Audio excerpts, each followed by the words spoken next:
Dan saya mengatakan selama kita di dalam BOP bisa bantu perjuangan rakyat Palestina, kita akan berusaha. Begitu kita ambil kesimpulan tidak ada harapan dan kontraproduktif, kita menilai kita habis waktu, habis energi dan tidak menguntungkan kepentingan.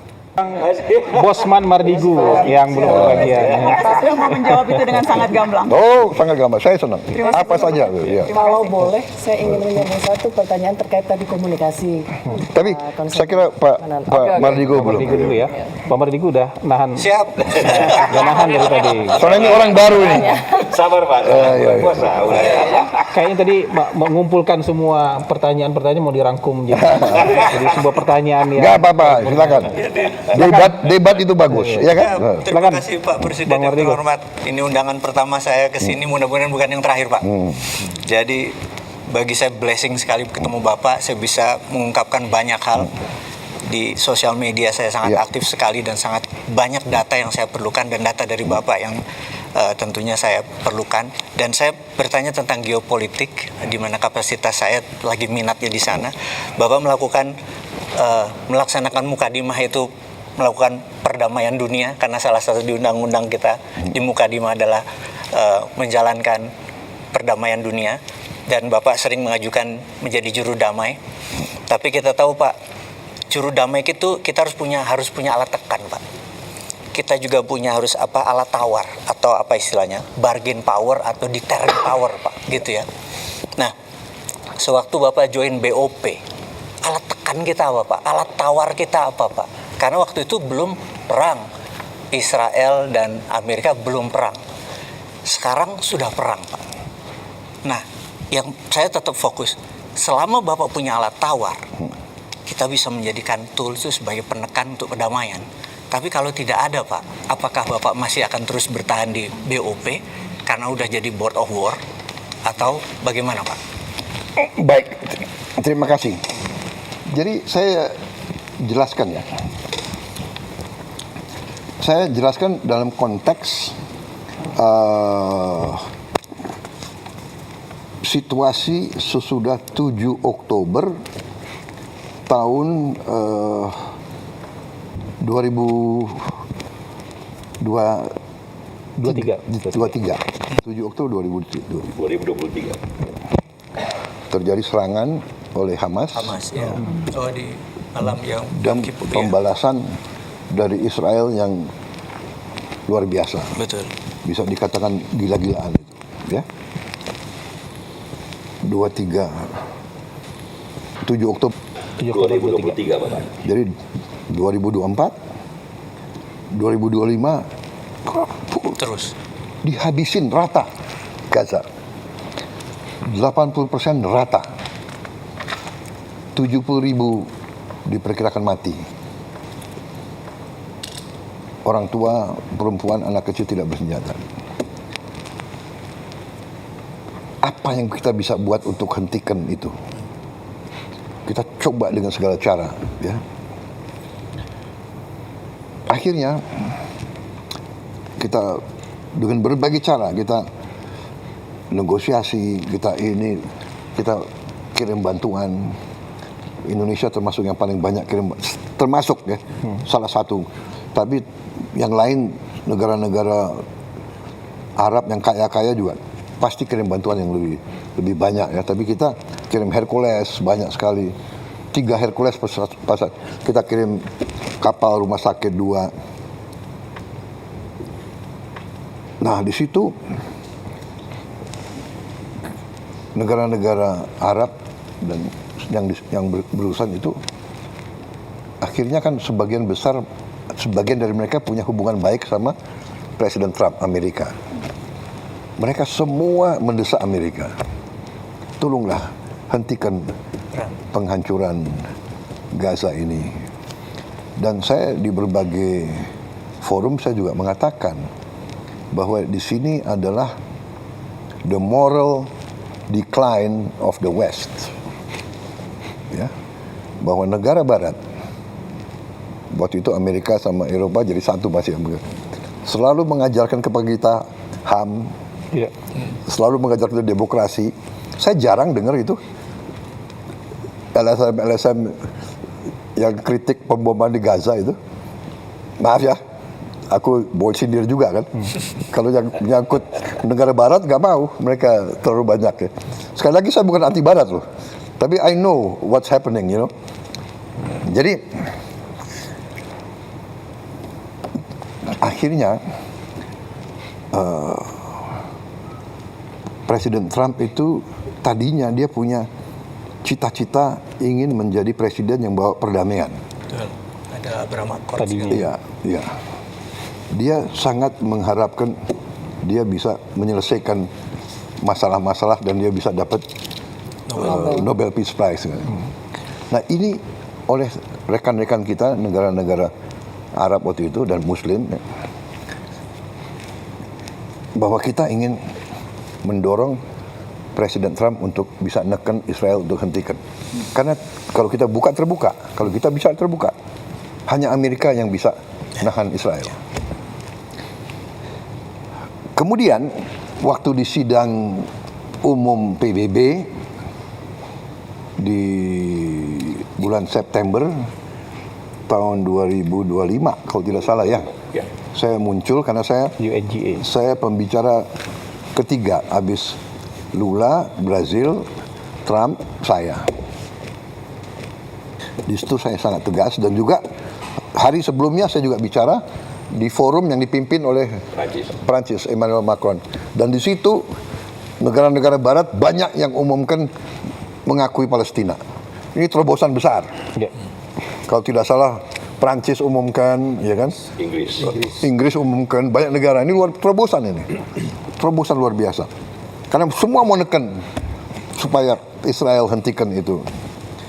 Nah, di situ juga saya tegaskan lagi bahwa the only solution is two-state solution. Sesudah pidato saya, berapa jam kemudian, 8 negara Muslim diundang oleh Donald Trump. Arab Saudi, Uni Arab Emirates, Yordan, Turki, Pakistan, Qatar. Ini fotonya ini. Ya. Sama Jordan, Pak. Iya, sama Jordan. Jadi yang mimpin waktu itu Donald Trump dan Erdogan, dua co-chair the meeting. Jadi di situ Mesir Perdana Menterinya hadir, Pakistan Perdana Menteri, Raja Abdullah sendiri hadir, adiknya MBZ hadir, dia kalau tidak salah duta besar di Washington, saya dan Emir Tamim. Ini juga Menteri Luar Negeri Arab Saudi. Di situ dia minta Witkoff nggak salah duduk di belakang itu, nggak kelihatan di belakangnya besan ya. Dia bacakan 21 point plan of Trump. Tak. Kita pelajari, kalau nggak salah ada paragraf ke-19 kalau tidak salah ya. 19 ya. Jadi dia bicara macam-macam, interface dialog, tapi paragraf ini yang menentukan bagi kita. While Gaza redevelopment advances and when the Palestinian Authority, ya, Palestinian Authority jadi pemerintah yang mimpin Palestina sekarang, reform program is faithfully carried out, the conditions may finally be in place for a credible pathway to Palestinian self-determination and statehood, which we recognize as the aspiration of the Palestinian people. Ke-20, the United States will establish a dialogue between Israel and the Palestinians to agree on a political horizon for peaceful and prosperous coexistence. Jadi, kita lihat, wow, ini 19 dan 20 ada peluang, walaupun kita tahu ini sedikit. Akhirnya kita berdelapan diskusi, kita dukung ini atau tidak. Akhirnya dalam lobby sebelum ini kita bilang kita dukung ini. Habis itu Emir Tamim kita tunjuk sebagai juru bicara kita. Akhirnya setelah dibacakan Emir Tamim atas nama kita, Karena kita sebelum meeting ini kita sudah dikasih Pointsnya ya. poin. Pak, sorry Pak, ini resolusi UN Council ya Pak? Jadi Iya, bukan iya resolusi tapi berdasarkan plan itu. Step itu. berdasarkan, jadi poin-poin ini poin yang BOP atau poin US Council Pak? Pertama ada halaman ini ada di poinnya Trump. Oh oke, Yang dimasukin ke resolusi itu. I see. Nah, akhirnya Emir Tamim bilang, Mr. President, we like your plan. Ya, plannya Trump kan jadi 20, pertama 21, akhirnya jadi 20 dan sebagainya. Tapi anyway, we like your plan, but the problem is not us. The problem is Prime Minister Netanyahu of Israel. Nah, di situ Trump bilang, dia bilang begini, dia lihat ke kita, Emir Tamim kan di sebelah saya, dia let me take care of Netanyahu. Prime Minister Netanyahu. Dia Trump, let me take care of Prime Minister. I will convince him. Jadi dia kasih jaminan ke kita, dia yang akan menggait Perdana Menteri Netanyahu. Dan benar, ini kalau nggak salah pertemuannya hari Rabu atau Kamis, Perdana Menteri Israel datang hari Senin dan akhirnya dipanggil ke White House dan akhirnya dia juga terima masalah ini. Dalam perjalanan terjadilah gencatan senjata. Ya, terjadilah gencatan senjata pertama kali. Akhirnya berkuranglah penderitaannya rakyat Gaza. Yang tadinya ribuan mati, akhirnya total dalam 1 tahun gencatan senjata, ya ada pelanggaran, ada mati 600 sampai 700 orang. Yang darinya ribuan tiap minggu. Kemudian buka Rafah, ribuan truk masuk. Bantuan. Ya sekarang ada 4.200 truk tiap minggu. Kalau tiap truk itu 10 ton, 20 ton ya. Pokoknya sekarang diperkirakan semua rakyat Palestina dapat makan. Bisa diselamatkan. Ini fokus. Tiba-tiba ada konsep Board of Peace, ya kan? Jadi, nah Board of Peace ternyata rencana itu yang tidak ada Board of Peace itu dimasukin ke Dewan Keamanan. Resolusi Dewan Keamanan. Revolusi 2803 yang tidak diveto oleh siapapun. Berarti Rusia dan Cina ikut mendukung walaupun tidak eksplisit. Dia abstain, tapi dia mengizinkan resolusi ini. Nah, itu syarat kita. Jadi syarat saya dari awal, saya akan ikut dalam proses perdamaian. Indonesia siap menyumbang pasukan perdamaian asal disetujui oleh PBB. Akhirnya Board of Peace disetujui oleh PBB. Nah, kita tanya lagi 7 negara Muslim lainnya, bagaimana? Akhirnya kita ambil kesimpulan begini. Kalau kita di dalam, mungkin kita bisa pengaruhi dan membantu rakyat Palestina. Kita tahu tidak gampang. If we are inside, maybe we can help. Dukung rakyat Palestina. Kalau di luar, Pasti nggak bisa. we cannot do. Jadi akhirnya kita putuskan kita masuk. Oke.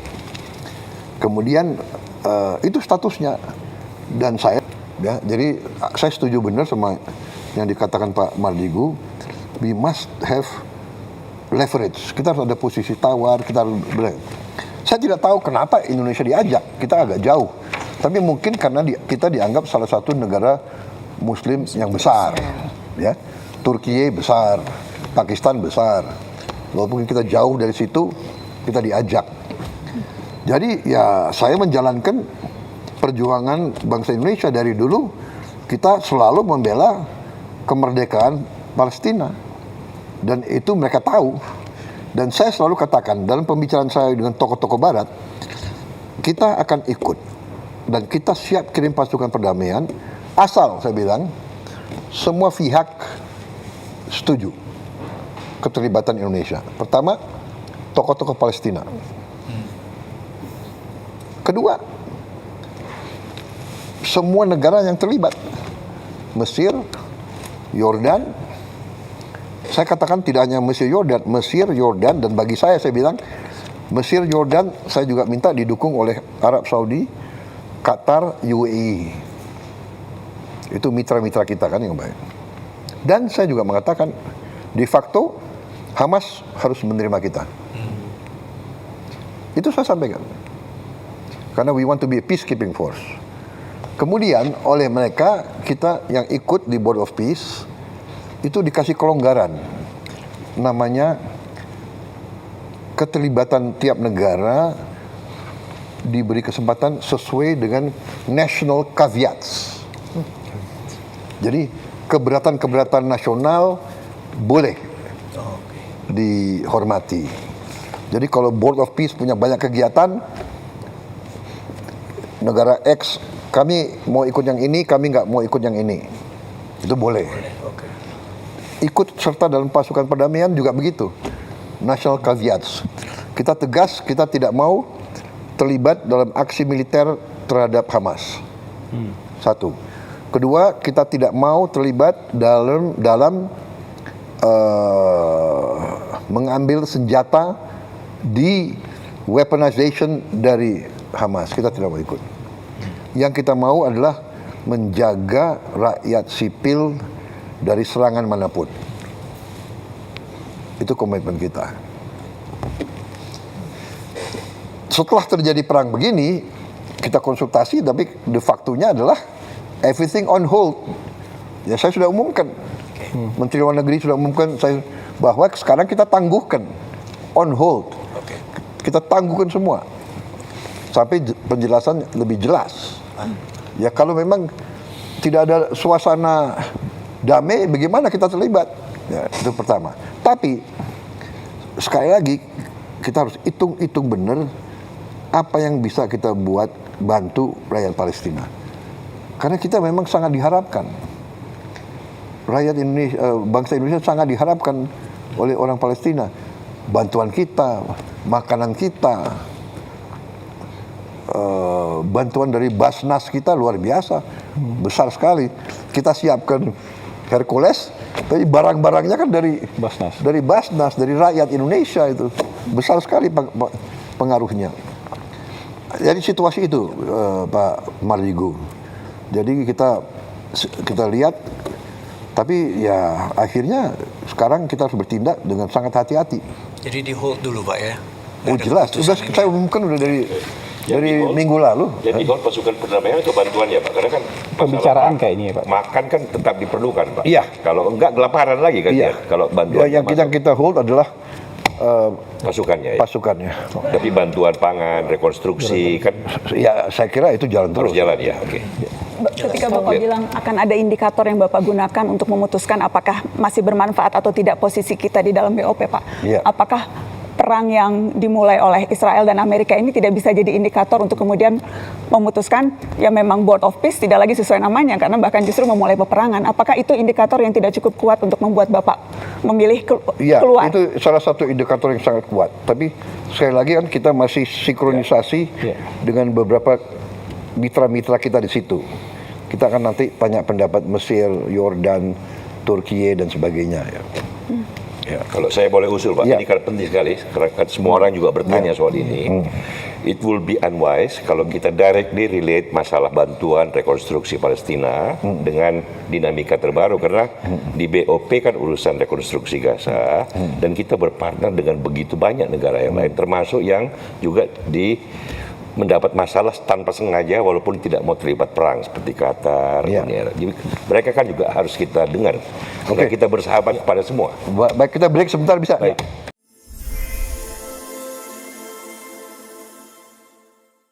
Terima kasih atas waktunya menonton tayangan ini. Saksikan terus konten-konten menarik dari podcastnews.id.